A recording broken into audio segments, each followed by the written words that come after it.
Ça fait le résultat.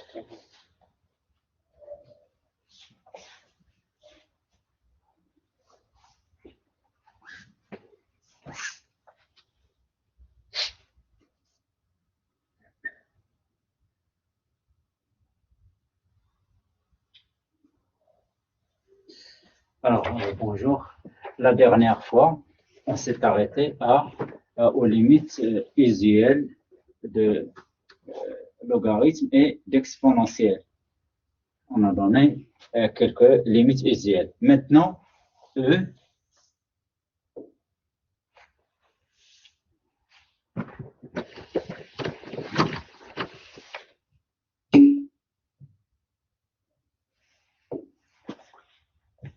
مش حساسة مش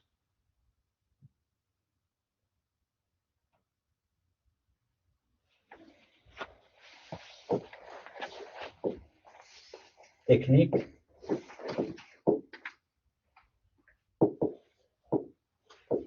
de calcul des limites. On a dit que soit vous avez, selon les fonctions, soit vous avez une factorisation, simplification, soit changement de variable, soit utiliser une limite usuelle, soit, si vous avez le cas des racines, expression conjuguée. Alors, petit a ou bien 1, factorisation, simplification. Factorisation plus simplification.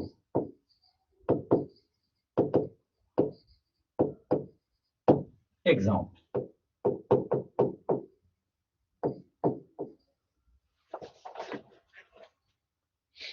La limite quand x tend vers 2 par valeur négative de x au carré moins 3x plus 2 sur x au carré moins 4x plus 4.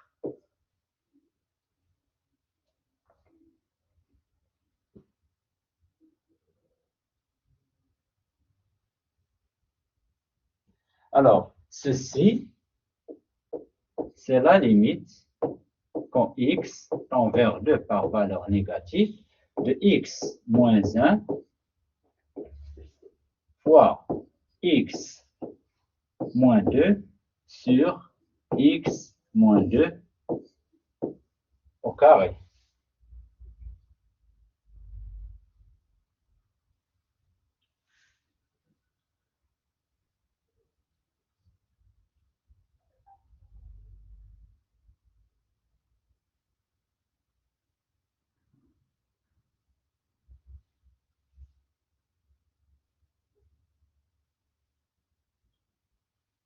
Ceci est égal, vous avez x moins 2 ici, x moins 2, c'est la limite quand x tend vers 2 par valeur négative de x moins 1 sur x moins 2.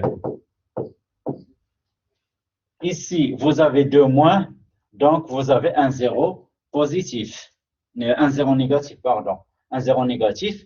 Ici, 2 moins 1, c'est un 1, donc 1 sur 1, 0 négatif, donc c'est moins l'infini.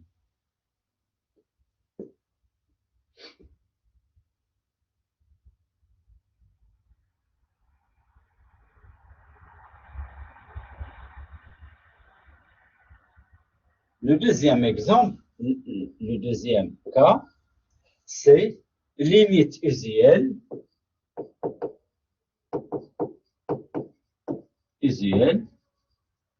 plus changement de variable.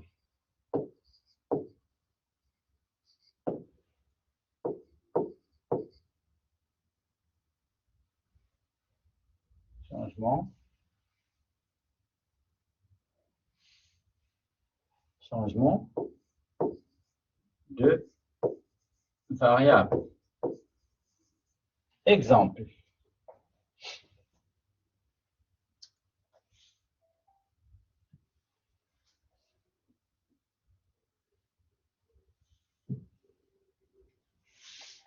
exemple.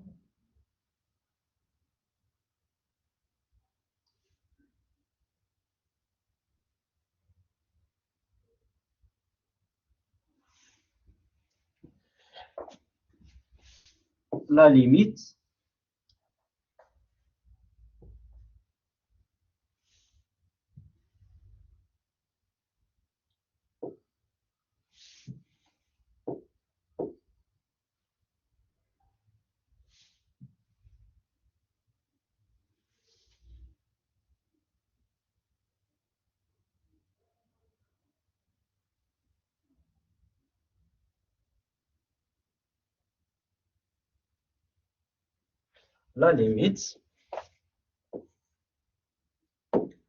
quand x tend vers plus l'infini de 1 plus 1 sur x à la puissance x.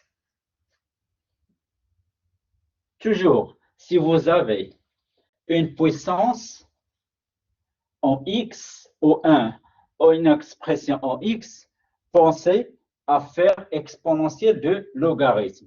Donc vous avez 1 plus 1 sur x à la puissance x, c'est exponentielle de logarithme de 1 plus 1 sur x à la puissance x. Or, le logarithme, c'est la seule fonction qui linéarise la puissance. Ceci nous donne, c'est exponentielle x logarithme de 1 plus 1 sur x. Pour connaître cette limite, je fais un changement de variable. Donc, faisons un changement de variable.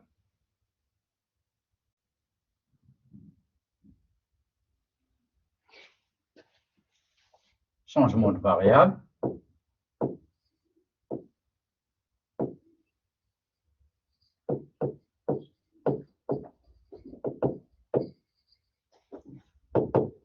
Grand X est égal à 1 sur X. Quand X tend vers plus l'infini, grand X tend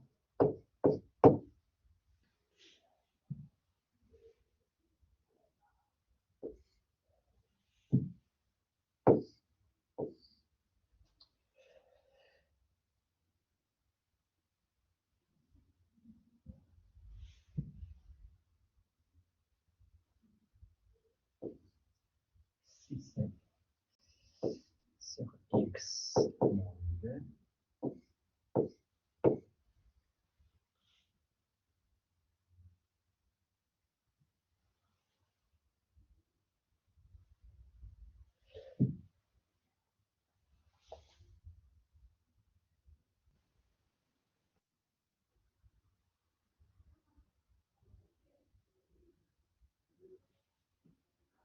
En vers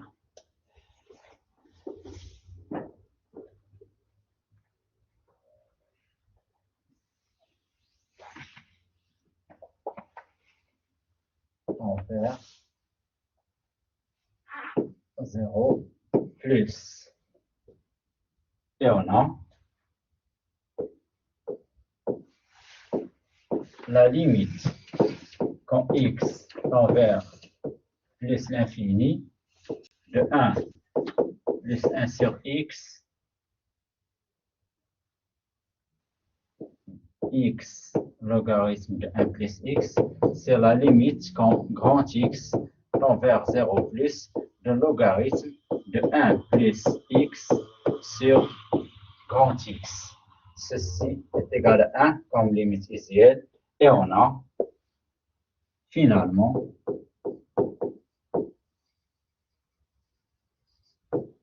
on aura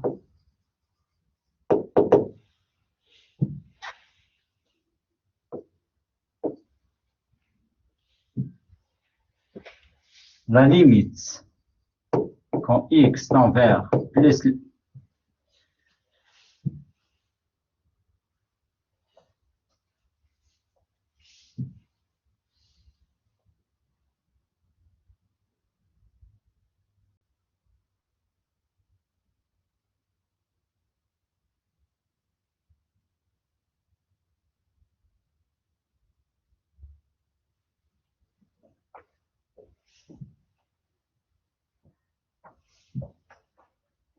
la limite quand x tend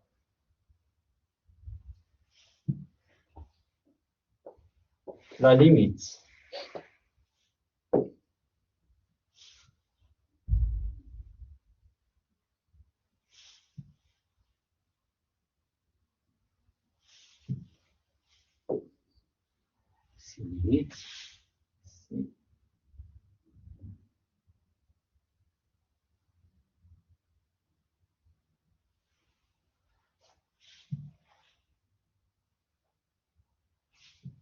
la limite quand x tend vers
la limite quand x tend vers plus l'infini de 1 plus 1 sur x à la puissance x égale la limite quand x tend vers 0 plus de exponentielle logarithme de 1 plus x sur x est égal à e.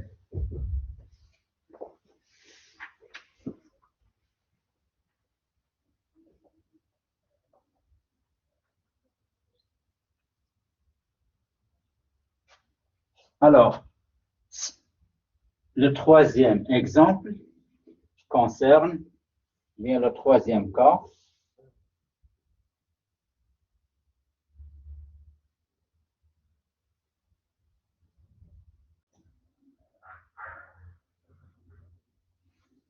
Le troisième cas, expression conjuguée.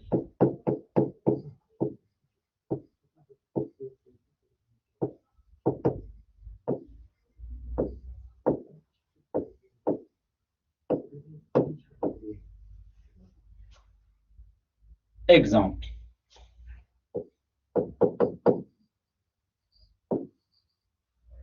La limite quand x tend vers 1 de la racine de x carré plus x moins la racine de 2 sur x moins 1.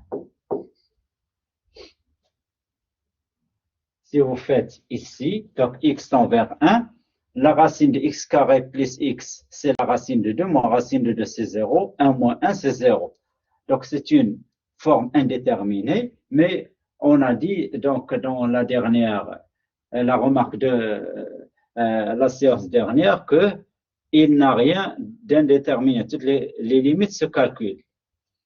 Donc, ceci, si vous avez toujours la racine, pensez à multiplier par, et si vous avez racine de A moins racine de B, pensez à multiplier par racine de A plus racine de B, et puis diviser par racine de A plus racine de B. Si vous multipliez, vous divisez par le même nombre, c'est comme si vous ne faites rien. Donc, ceci est égal. La limite, quand x tend vers 1, de la racine de x carré plus x moins racine de 2 fois la racine de x carré plus x plus racine de 2 et le tout est sur. Donc, je m'excuse, je vais effacer ça pour l'écrire dans la, puisqu'il ne me reste pas. l'espace.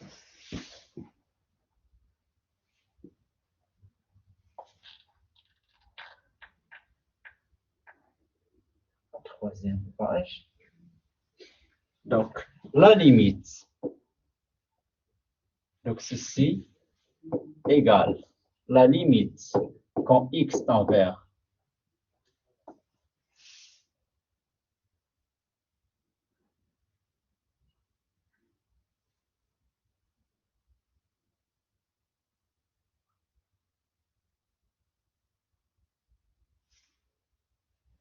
la limite x tend vers 1 de la racine de x carré plus x moins racine de 2 fois la racine de x carré plus x plus la racine de 2 sur x moins 1 fois la racine de x carré plus x plus racine de 2. Ceci, c'est la limite quand x tend vers 1 de x carré plus x moins 2. Donc, vous avez la racine de a moins racine de b fois racine de a plus racine de b, c'est a moins b. Donc, c'est x carré plus x moins 2 sur x moins 1 fois la racine de x carré plus x plus racine de 2. Ceci, bien sûr, ici, c'est un polynôme qui s'annule pour 1, donc il est divisible par x moins 1.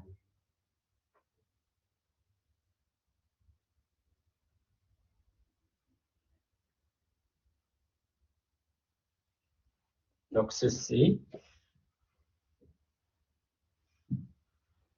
égale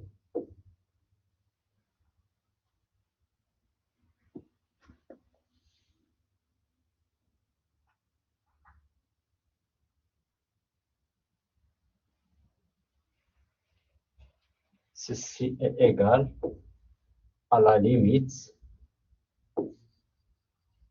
quand x tend vers 1 de x moins 1 fois x plus 2 sur x moins 1 fois la racine de x carré plus x plus racine de 2.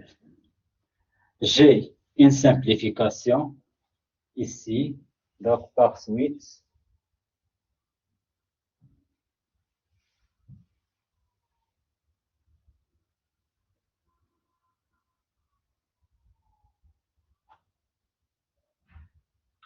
donc ceci, c'est la limite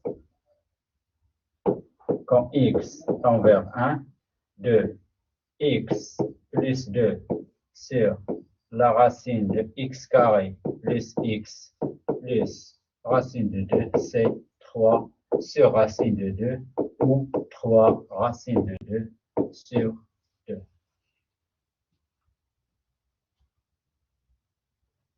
Donc, ce sont tous les cas que vous pouvez rencontrer dans le calcul des limites, soit factorisation, simplification, soit changement de variable, soit limite usuelle, soit, si vous avez le cas de racine, c'est les expressions conjuguées. Alors, à ce stade, donc, je termine le cours sur les limites et je passe à autre chose, la continuité.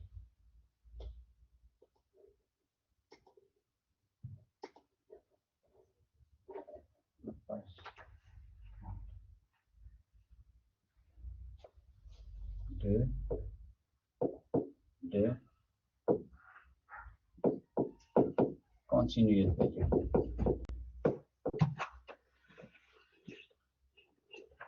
Alors, une fonction est dite continue si on peut tracer sa courbe ou bien son graphe sans lever la main sur donc, la craie sur le tableau ou bien le stylo sur le papier. Donc, c'est ça intuitivement ce que veut dire une fonction continue. Une fonction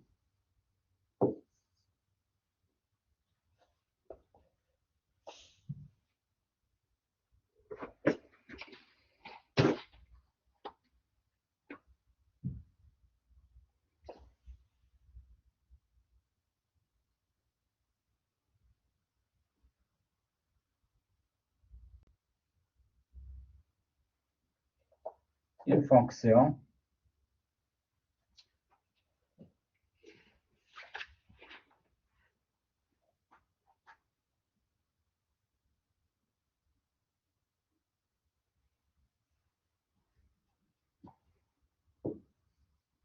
une fonction est dite continue si on peut tracer sa courbe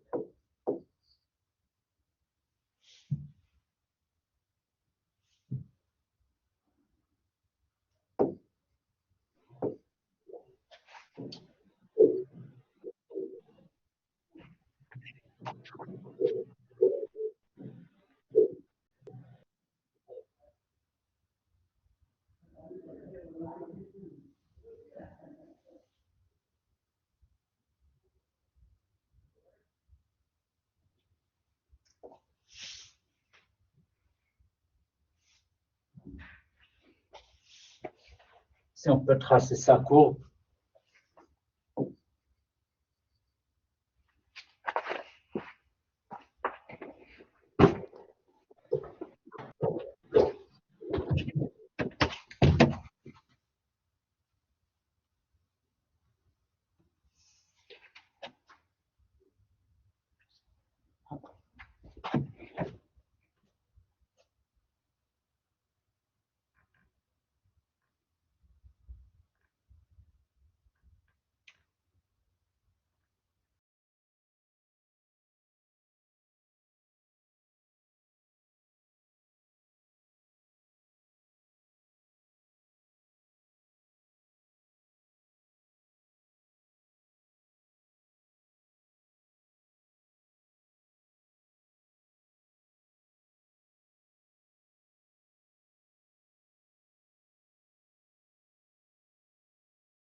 يجيب لك ربنا عليهم وش كاين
Si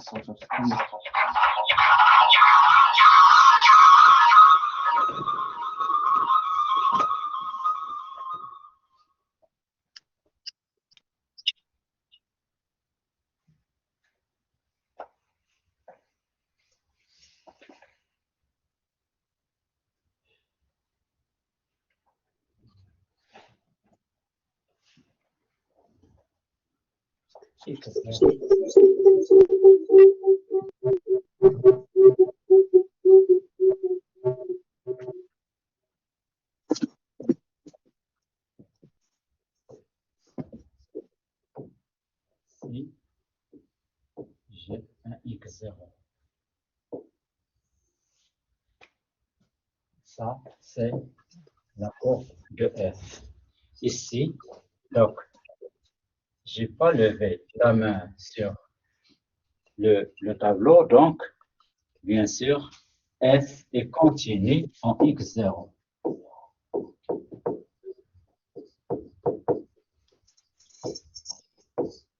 Au point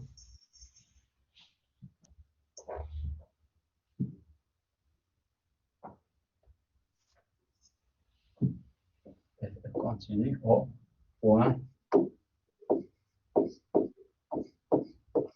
x0. L'autre cas, bien sûr,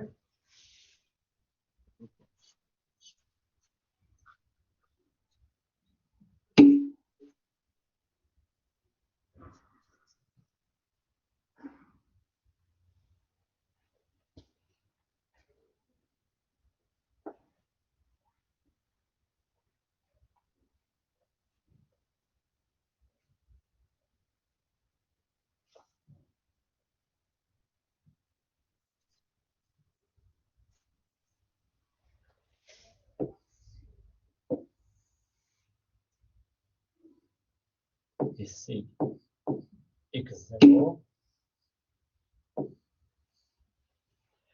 Ici, pour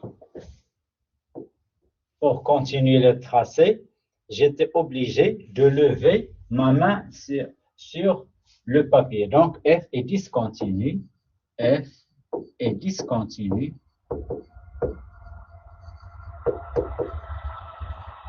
en x0.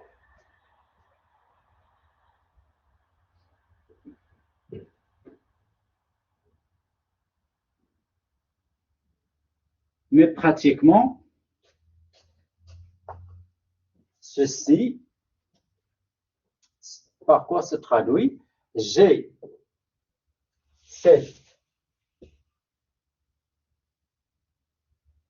cette valeur n'est pas égale à cette valeur. Donc, cette limite quand je tends par valeur négative n'est pas la même que la limite quand je tends par une valeur supérieure ou une valeur positive. C'est pour cela, donc, la continuité se traduit par la notion de limite. Est-ce que la limite est la même quand je tends par valeur négative ou quand je tends par valeur positive, ou bien elle est différente? Donc, dans le cas discontinu, théorème,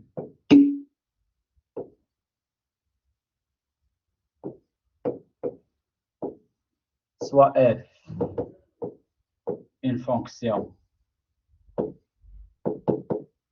numérique et x0 un élément de f. Alors, la dernière fois, quand on a calculé la limite, j'ai dit que x0 n'est pas obligatoirement un élément de domaine de définition.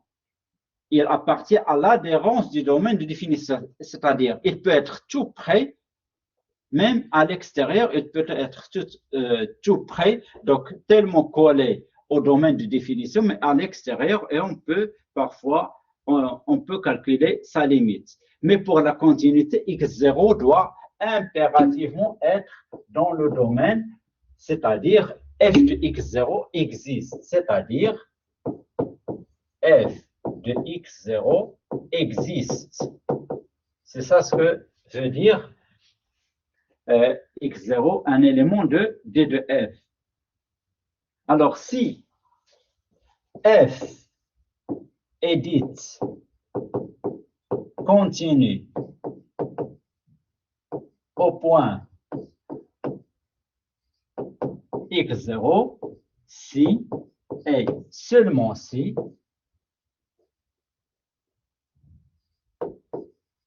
la limite quand x tend vers x0 par valeur positive de f de x égale la limite quand x tend vers x0 par valeur négative de f de x égale à f de x0.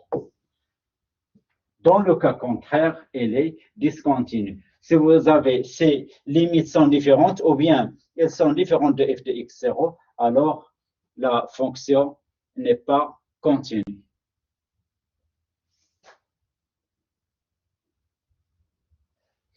Si on a, donc remarque, si on a seulement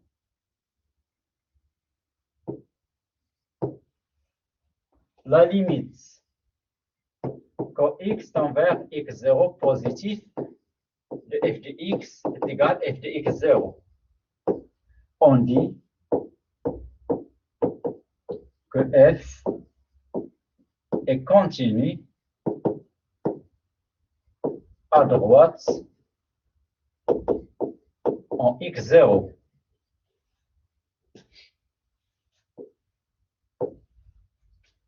Si on a seulement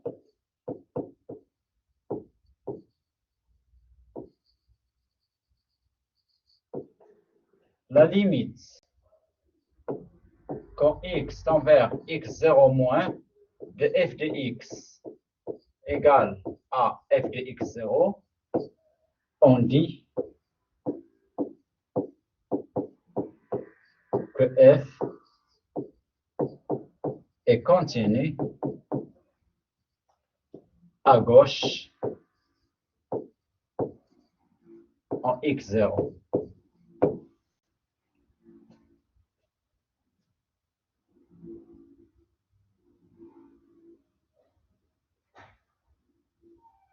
Exemple.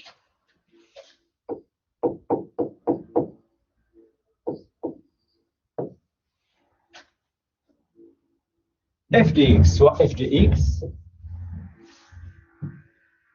soit f défini par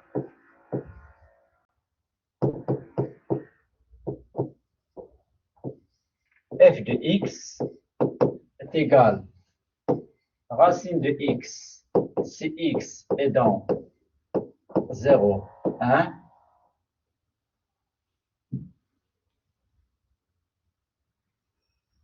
si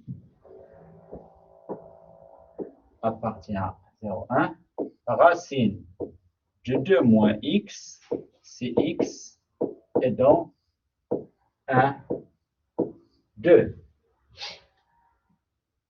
Examinons la continuité au point x est égal à 1.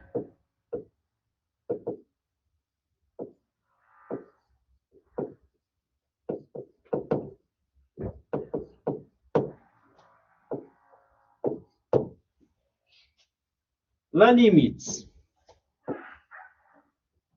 quand x tend vers 1 par valeur positive de f de x par valeur supérieure, f de x pour les valeurs supérieures à 1, c'est la racine de 2 moins x. Donc ceci, c'est la limite quand x tend vers 1 de 2 moins x. Donc c'est la racine de 2 moins 1, c'est 1.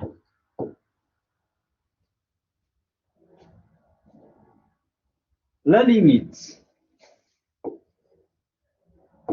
quand x tend vers 1 par valeur négative de f de x pour les valeurs inférieures à 1, c'est la racine de x. C'est la limite quand x tend vers 1 de la racine de x, c'est 1.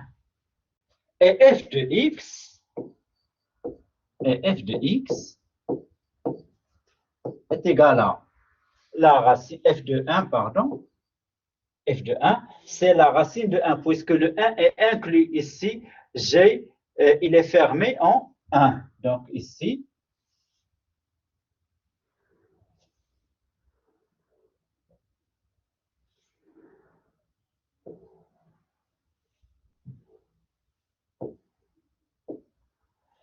f de 1 est égal à la racine de 1 égale 1. Donc G, la limite quand x tend vers 1 plus est égale à la limite quand x tend vers 1 moins est égale à f de 1. Par suite, f, cette fonction est continue au point 1. Par suite, f est continue au point 1.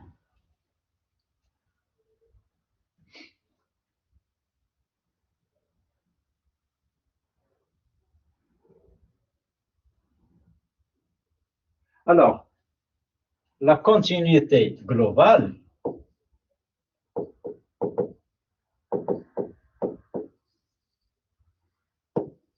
c'est-à-dire continuité sur un ensemble ou bien sur un intervalle. Définition.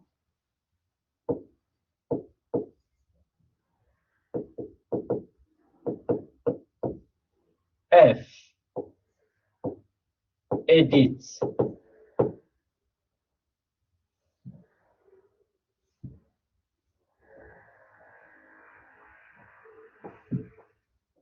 est dite continue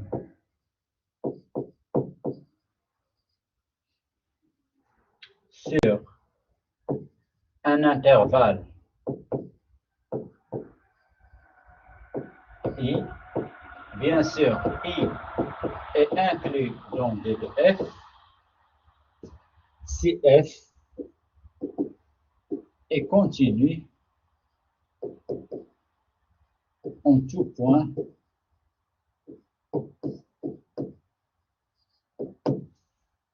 de I, tout simplement.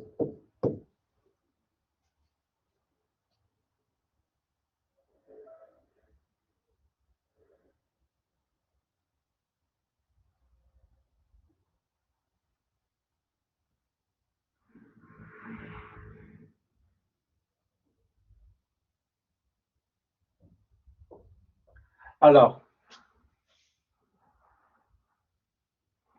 F est continu, donc opérateur de fonction continue, donc théorème.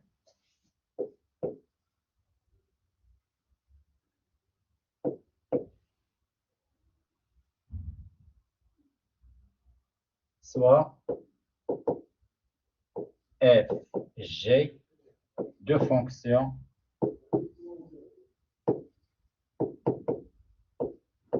continues sur un intervalle I. Alors, f plus g, f fois g, lambda f avec lambda dans R est continu, sont continus sur I.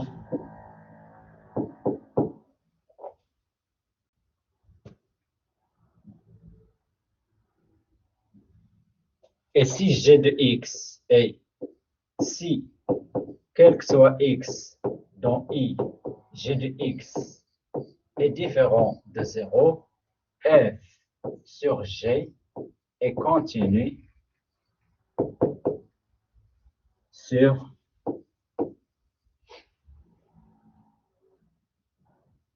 f sur g est continu sur f sur g est continu sur I, bien sûr.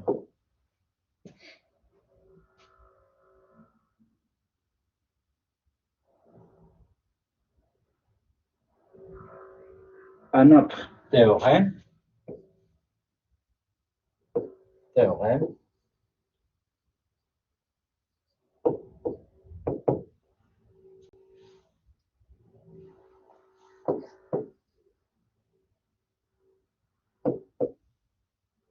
si f est continu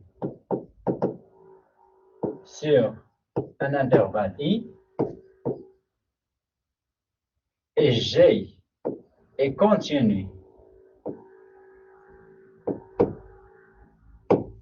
sur g sur f de i, alors g rond f est continu sur i. Donc, vous avez toutes les opérations possibles sur les fonctions, que ce soit la somme, que ce soit le produit, que ce soit la multiplication par un réel, que ce soit le quotient ou bien la composée. Donc, elles passent toutes sans aucun problème dans la continuité.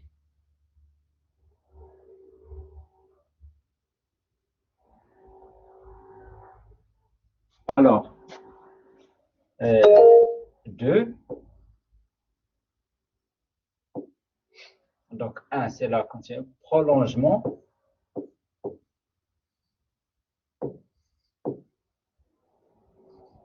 Prolongement par continuité.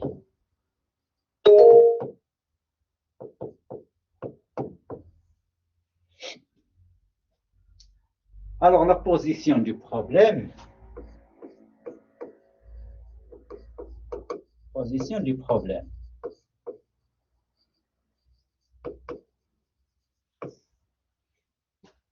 Alors, on se place dans le cas où j'ai une fonction continue sur son domaine de définition et un autre, je prends un x0 qui n'appartient pas au domaine, mais la limite dans la limite de f existe.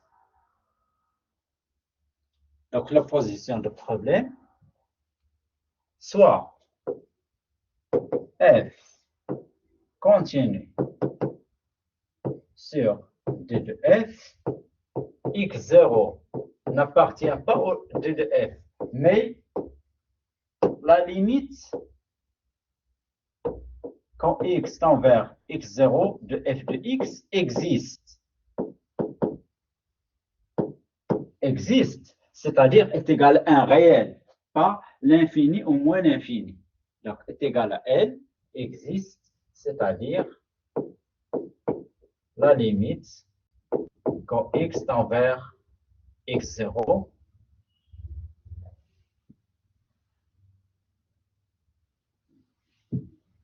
égale de f de x est égal à L. L, élément de R. On pose g de x égale f de x si x est dans d de f et L si g de x0 si x est égal à x0.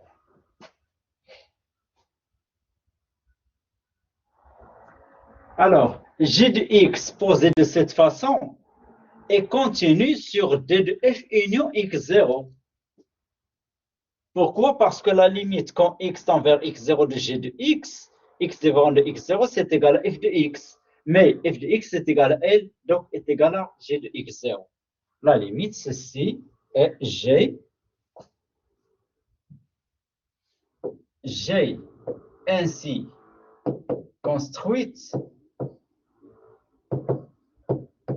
et continue sur d de f union x0, car g est continu sur d de f puisque g égale à f sur d de f. En plus, g est continu en x0, puisque la limite quand x tend vers x0 de g de x est égale à la limite quand x tend vers x0 de f de x est égale à L, mais L par construction est égale à g de x0. Alors, g construit de cette façon s'appelle le prolongement par continuité de f a de f union x0. Définition.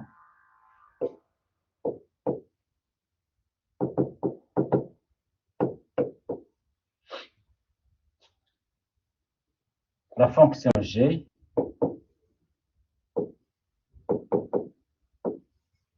s'appelle le prolongement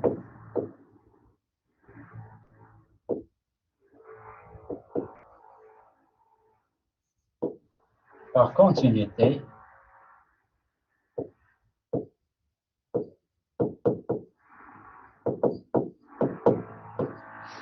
de f a de f union x0. Exemple.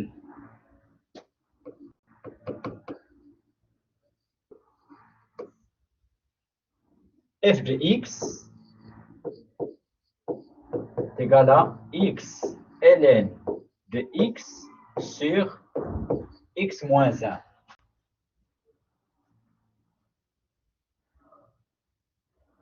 D de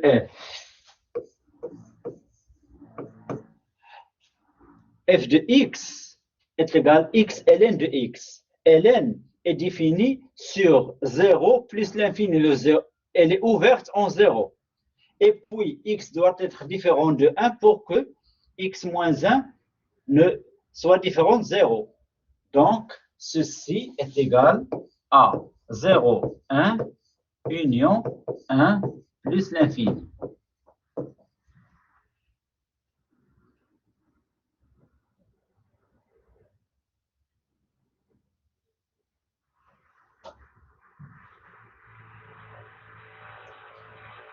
D de f ne contient ni 0 ni 1, mais la limite en 0 et 1, comme on va le voir, existe. La limite quand x tend vers 0, bien sûr par valeur positive, de x ln de x sur x moins 1, ceci, x ln de x, sa limite est égale à 0. Sur moins 1, ça reste est égal à 0. Donc ceci, car la limite quand x tend vers 0 plus de x ln de x est égal à 0. Les limites usuelles.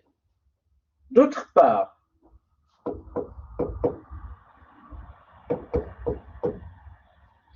la limite quand x tend vers 1 de x ln de x sur x moins 1.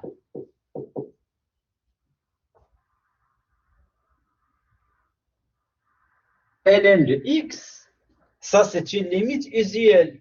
On a, ceci est égal à 1, car la limite quand x tend vers 1 de ln de x sur x moins 1 est égal à 1. Si vous n'êtes pas convaincu, vous pouvez faire le changement de variable. Donc, u x moins 1 est égal à u. Donc, ici,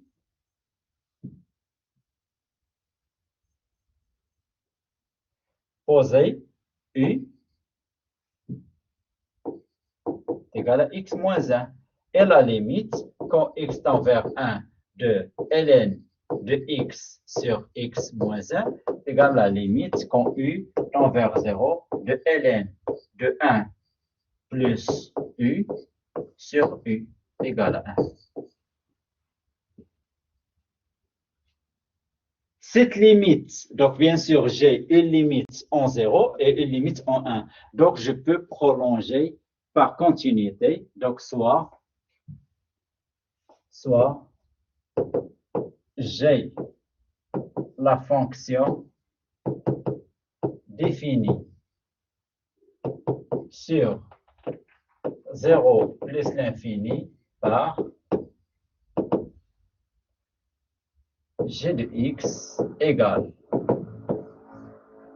x ln de x sur x moins 1 si x appartient à 0, 1, union 1 plus l'infini, 0 si x est égal à 0, 1 si x est égal à 1. G est continu sur 0 plus l'infini. C'est le prolongement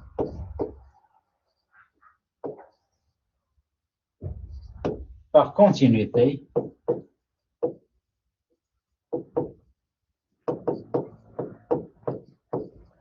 de f à r plus.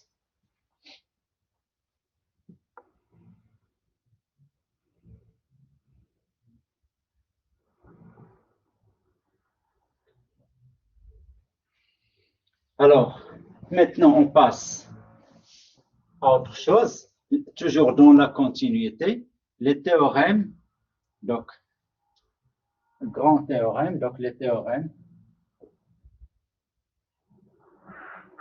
application de la continuité.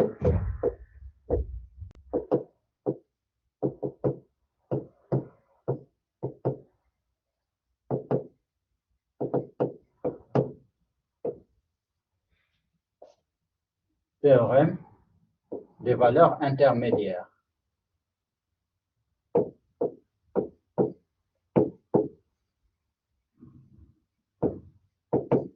Intermédiaire.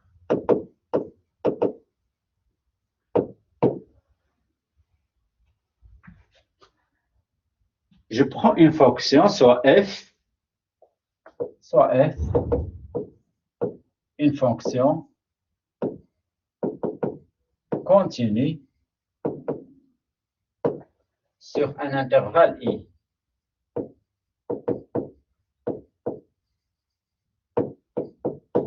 I. A, B sont des éléments de i avec A inférieur strictement à B.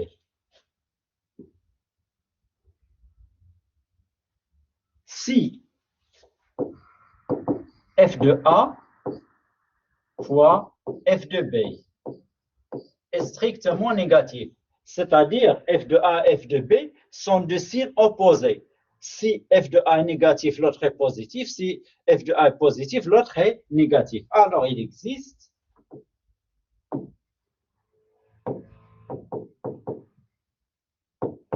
C dans AB coincé entre AB strictement tel que f de C est égal à 0. Alors, les hypothèses, toujours en mathématiques, donc lisez bien le théorème. J'ai une fonction continue et j'ai f de A fois f de B. À ce moment-là, je peux conclure qu'il existe un C dans AB tel que f de C est égal à 0.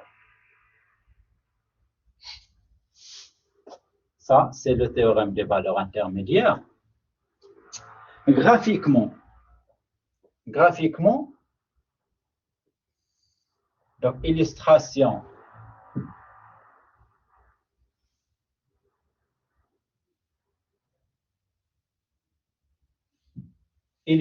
graphique,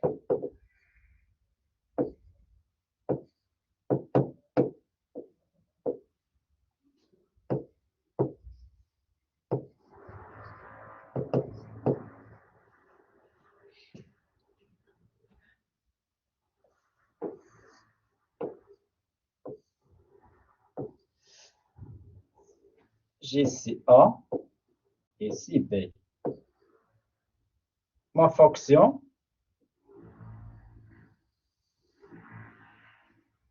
passe des valeurs négatives aux valeurs positives puisqu'elle est continue. Donc, je ne peux pas faire un saut. Elle est obligée de traverser l'axe OX en un point. C'est ça ce que veut dire le théorème des valeurs intermédiaires. Ou bien ce cas de figure, ici A, ici B, X, passe du positif au négatif, elle passe impérativement, elle traverse. Donc, ceci est moche, donc je...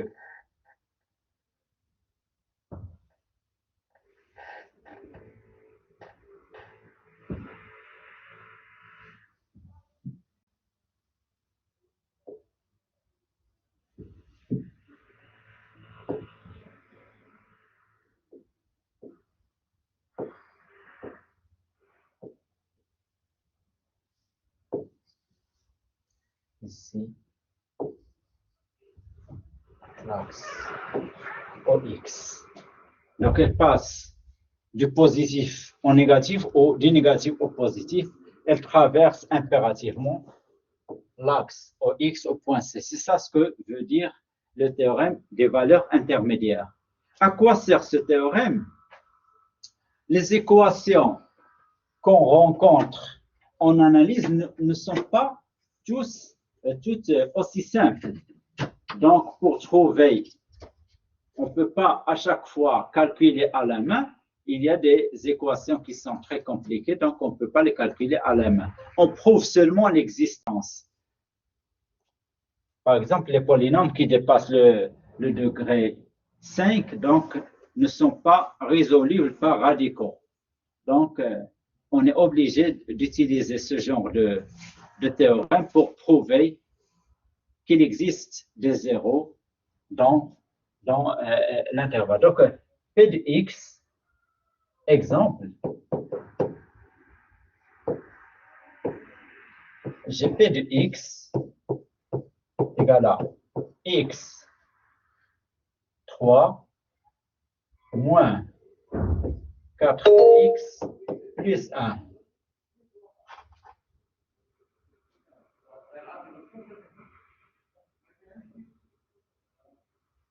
P est un polynôme, donc continue sur R.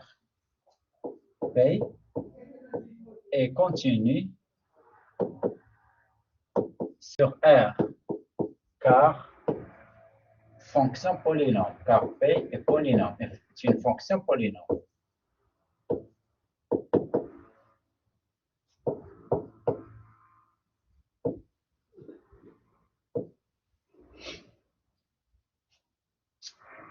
P de 1.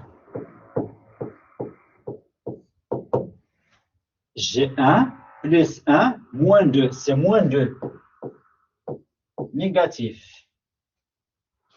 P de 2. P de 2, j'ai 8 moins 8 plus 1, c'est 1.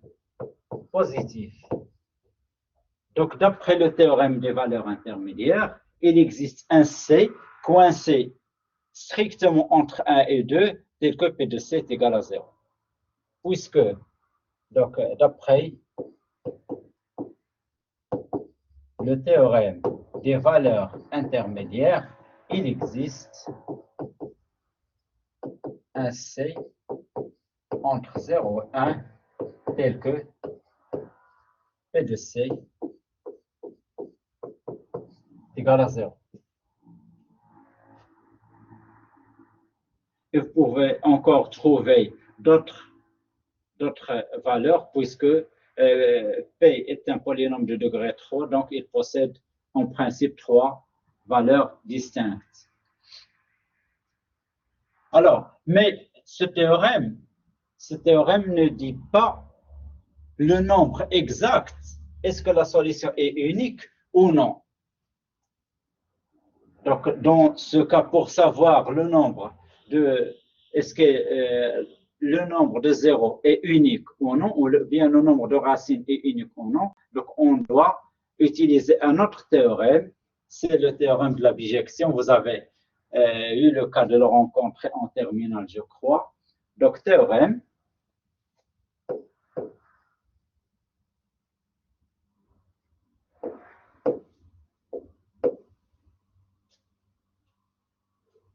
Soit f, une fonction continue et strictement monotone.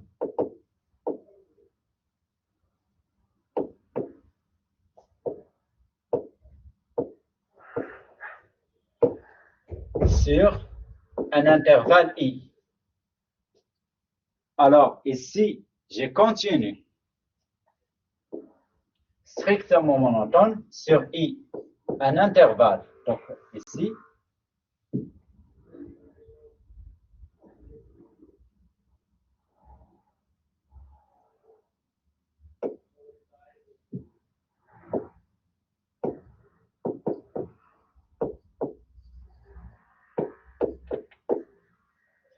alors, les hypothèses continues strictement monotones, intervalle. Vous avez trois hypothèses. Alors, f définit une bijection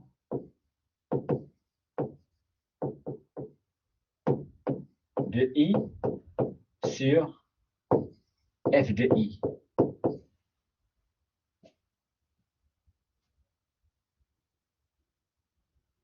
Bien sûr, une bijection, chaque élément de f de i a un seul antécédent dans i. Par suite, si vous avez une fonction qui est continue, strictement monotone, alors vous avez le théorème de, vous avez l'unicité dans ce cas. Donc, comme application, théorème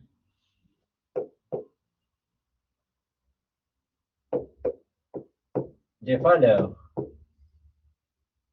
intermédiaires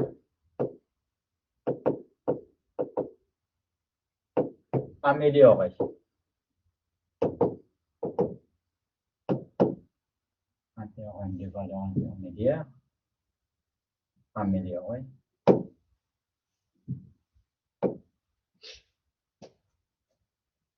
Donc, soit f, une fonction continue, strictement monotone,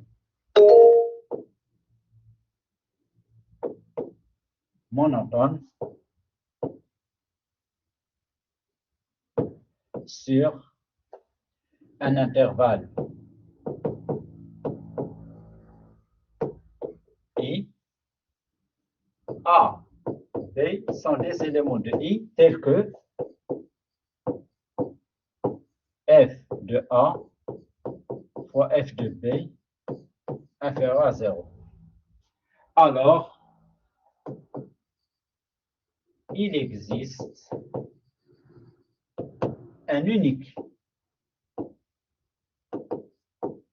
C entre A et B tel que f de C égale à 0. Donc, l'unicité découle du fait que f, puisqu'elle est continue strictement monotone, donc elle définit une bijection, car f définit une bijection de i sur f de i. Alors, application, exemple,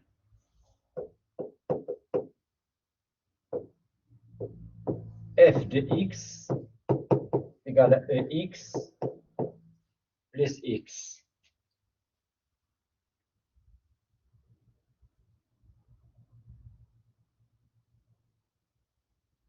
Alors, bien sûr, d de f est égal à r. F est strictement croissante sur R vous avez x inférieur à y implique EX inférieur strictement à y. Donc, f de x inférieur strictement à f de y. F continue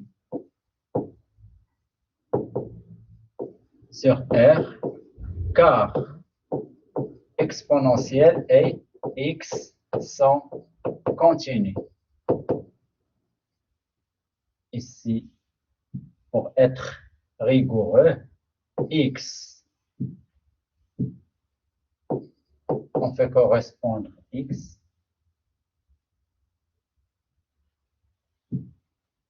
et x, on fait correspondre x en continu sur R.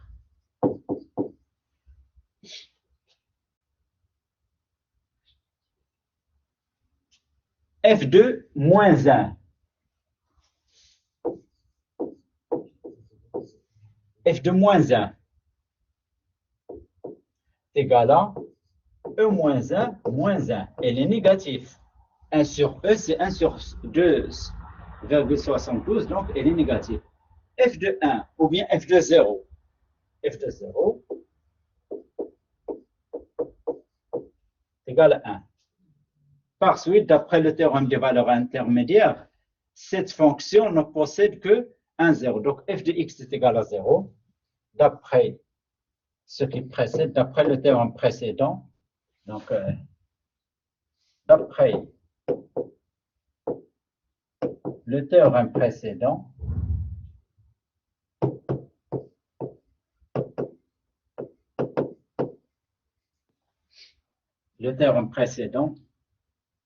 f de x,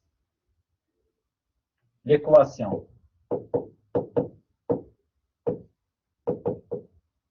f de x égale à 0 a une solution unique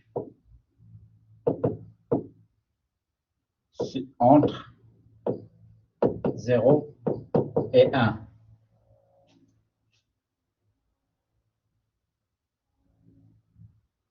Pour s'en convaincre graphiquement, alors graphiquement,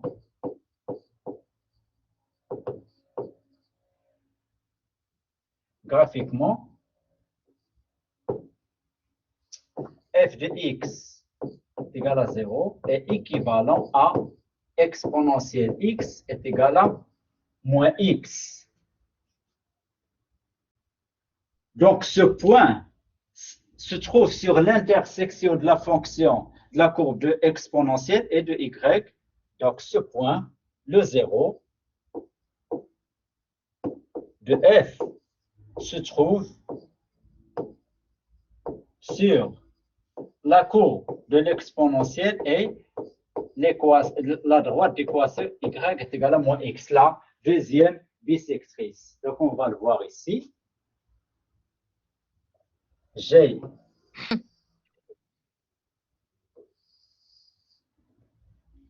ici, donc x,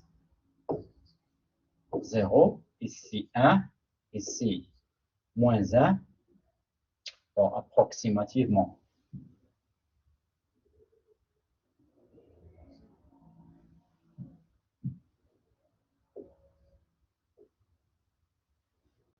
Moins 1, 1.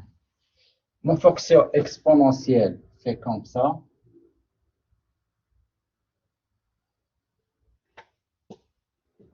La droite d'équation y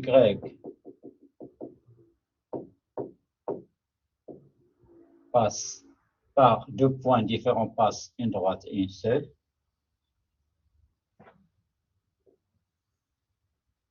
Delta y est égal à moins x. Et vous avez le point C qui est coincé entre moins 1 et 0. Ici, à droite, c'est la courbe de la fonction exponentielle y est 0.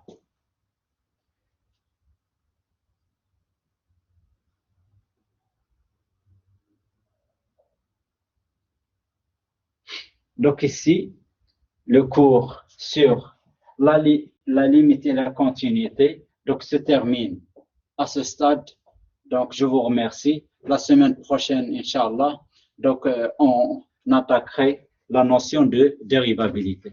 Merci.